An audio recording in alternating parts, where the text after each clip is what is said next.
এটাই বাস্তবতা, এটাই আইন। হাত কাটার বিধান চলবে, হাত কাটার বিধান চলবে। রাসূল করিম সাল্লাল্লাহু আলাইহি ওয়াসাল্লামের কাছে খবর পৌঁছাবে খাদেম ওসামা। হযরত ওসামার কাছে যখন বলল ওসামা রাসূলের কাছে এই কথাটা উপস্থাপন করবেন, এই মুহূর্তে আল্লাহ রাসূল সাল্লাল্লাহু আলাইহি ওয়াসাল্লাম বললেন, ইয়া ওসামা আতাশতাউ ফি হাদ্দিন মিন হুদুদিল্লাহ ওয়ালাউ আন্না ফাতিমা বিনত মুহাম্মদ সাবাকা লাকাতাতু ইয়াদাহা।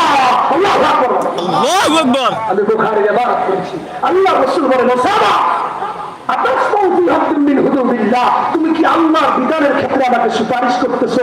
শুনো শুনো, এই মাখজুমি গোত্র, এই পাটোয়ারি বংশ, এই তালুকদারের বংশ, এদের কেউ নয়, শুধু আমার কলিজার টুকরা মেয়েও যদি চুরির অপরাধে ধরা পড়ে আমি মুহাম্মদ তার হাত কাটতে চিন্তা করবো না। আল্লাহু আকবার, আল্লাহু আকবার।